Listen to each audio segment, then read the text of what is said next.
अपनी ही पत्नी के चरित्र के ऊपर शक करके एक पति अपने 2 बच्चों की जान ले लेता है। बड़ा ही हैरान करने वाला मामला है जिसका आज खुलासा हुआ है। मैं आपको बता दूं कि राजस्थान के चूरू जिले के बैसली गांव की घटना, जहां पे रहस्यमय तरीके से घर में आग लगती है और 3 लोगों की उसमें मौत हो जाती है आग लगने से पहले। आज पूरे मामले का खुलासा हुआ है। मामले का जो मास्टरमाइंड था वो घर का मुखिया भूप सिंह था।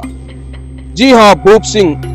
सुनने वालों के रोंगटे खड़े जरूर हो गए होंगे आज इस मामले का खुलासा सुनने के बाद। कल से लगातार वीडियो वायरल होने लग रही है। राजस्थान पुलिस प्रशासन ने पूरे मामले का खुलासा कर दिया है, जिसमें मास्टरमाइंड भूप सिंह ने पूरा जो है अपना गुनाह कबूल कर लिया है। अब बात आती है कि भूप सिंह ने ऐसा क्यों किया। भूप सिंह खुद तांत्रिकों के पास भी जाता था। पूरे मामले को कैसे किस तरीके से उसने घुमाया, इन सब चीजों के पीछे वजह क्या थी। लोग बार बार ये सवाल कर रहे हैं कि आखिर भूप सिंह ने ऐसा क्यों किया। वही मैं आपको बताऊंगा कि भूप सिंह ने ऐसा क्यों किया। वीडियो को लास्ट तक देखें। पूरा मामला परत दर परत हम आपको समझाने की कोशिश करेंगे कि राजस्थान के बैसली गांव में इतनी बड़ी घटना क्यों घट जाती है, उसके पीछे का क्या कारण है। वो कारण जो है आज आप सुनकर हैरान रह जाएंगे। आपको बता दूं कि राजस्थान के चूरू जिले के बैसली गांव में भूप सिंह का परिवार जो है वो रहता था। भूप सिंह के पिता की पहले ही डेथ हो चुकी है। भूप सिंह के परिवार में भूप सिंह की पत्नी मेनका, दादी कस्तूरी, दादा हरि सिंह, मां संतोष, बेटा अनुराग और छोटा बेटा गर्वित, ये सभी सदस्य बड़े हंसी खुशी से परिवार में रहते थे। भूप सिंह है जो वो गांव में ही केमिस्ट की दुकान वो चलाता है। जीएनएम का कोर्स उसने कर रखा है। लेकिन ये बताते कि भूप सिंह को अपनी पत्नी मेनका के चरित्र के ऊपर शक था। भूप सिंह मानता था कि जो दोनों बेटे हैं वो भूप सिंह के नहीं हैं, ये किसी और की औलाद है। यही जो शक था वो भूप सिंह के दिमाग में इतनी गहराई तक उतर जाता है कि भूप सिंह ने पूरे परिवार को खत्म करने का प्लान जो है वो बना लिया। और कहां से उसकी शुरुआत की। सबसे पहले भूप सिंह अपने बच्चों को खत्म करना चाहता था। उसके लिए उसने प्लान बनाया, क्योंकि जो बच्चे हैं, लोग कहते हैं, लोग बार बार कह रहे हैं कि बच्चों को अगर खत्म करना चाहता था तो अपनी दादी को उसने मौत के घाट क्यों उतारा। यही जो सवाल है, इसका जवाब जो हमें मिला है, जो भूप सिंह ने खुद जो इस चीज का खुलासा किया कि दादी को उसने क्यों मौत के घाट उतारा। भूप सिंह ने बताया कि बच्चों को जो है वो खत्म करने के लिए जब प्लान बनाता था तो बच्चे ज्यादातर अपनी दादी के पास रहते थे, जिसमें भूप सिंह अपने जो षड्यंत्र में वो कामयाब नहीं हो पा रहा था। तो उसने पहले अपनी दादी की, जो दादी की उम्र बताई गई है 82 साल, जिसका नाम कस्तूरी देवी था, भूप सिंह ने अपनी दादी कस्तूरी देवी की खांसी की दवाई में ऐसा पॉइजन मिला दिया जो जिसको स्लो पॉइजन भी कहा जाता है।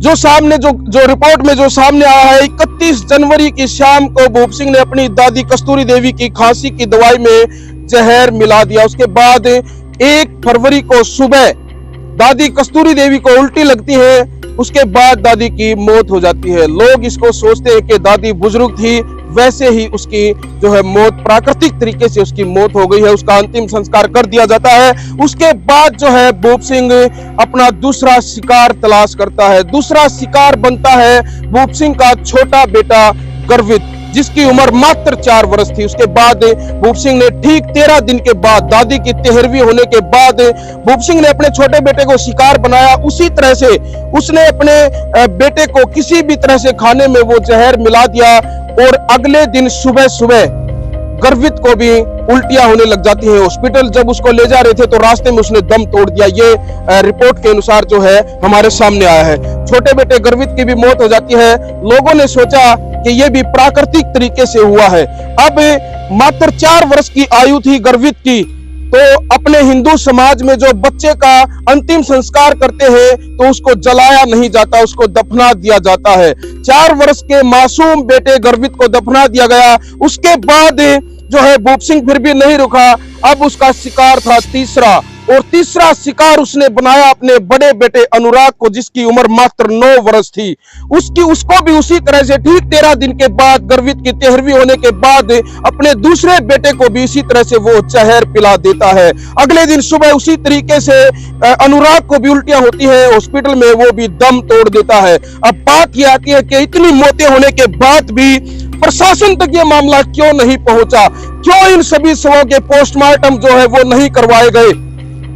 उसके बाद गांव में चर्चा चलती है कि परिवार के साथ किसी ने टोना टोटका किया है, इसीलिए लगातार मौत पर मौत इस परिवार में होने लग रही है। उसके बाद भूप सिंह के भी दिमाग में यह कि जब लोग इसको टोना टोटका बता रहे हैं तो तुम भी इसको टोने टोटके का ही रूप क्यों ना दे दो। तो उसने ट्रिपल मर्डर को दबाने के लिए, पूरे मामले को घुमाने के लिए सोडियम नामक केमिकल के साथ अपने घर में अलग अलग स्थानों पर आग लगाना शुरू कर दी। उसके बाद लगातार इस पूरे मामले को अंधविश्वास का रूप दे दिया जाता है। लगातार तांत्रिकों की भीड़ उस गांव में लग जाती है। कोई कहता है किसी तांत्रिक ने करवाया है, कोई कहता है कि हम इस समस्या का समाधान कर देंगे। ऐसे ऐसे लोग वहां पे पहुंचे जो मरी हुई आत्माओं से भी, जिन्होंने फोन पे बात करवाई, उनकी भी जो है पुलिस प्रशासन को तलाश है। उसके बाद पुलिस प्रशासन है वो हरकत में आ जाता है। पुलिस प्रशासन हरकत में आया तो भूप सिंह ने सोचा कि पूरे मामले का खुलासा होगा। उसने गांव वालों के सहयोग के साथ पुलिस प्रशासन की टीम के ऊपर हमला कर दिया। उसके बाद जो है प्रशासन सख्ताई से पूरे मामले की जांच करता है और छोटा बेटा जो दफनाया गया था उसके शव को निकाल लिया जाता है।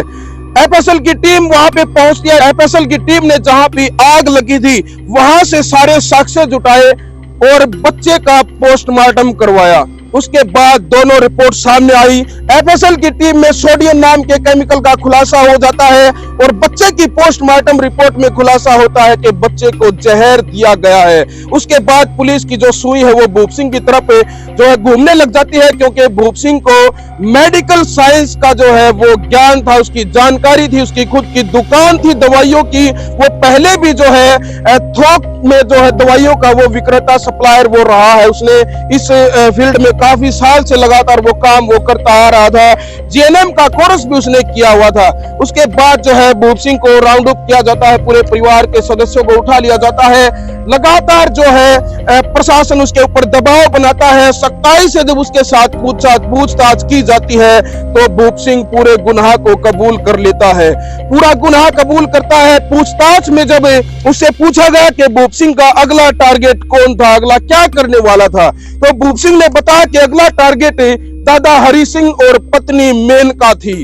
दोनों को उन्होंने पहले भी जहर दिया था, लेकिन पत्नी मेनका ने जब वो दूध में जो जहर मिलाया था भूप सिंह ने, वो दूध उसको चखने के बाद कड़वा लगा था, उसने वो नहीं पिया। ऐसा ही दादा हरि सिंह ने बताया कि मुझे भी दूध दिया गया, लेकिन जब मैंने पिया तो वो कड़वा लगा, उसका स्वाद कड़वा था, तो उसने भी उसको छोड़ दिया।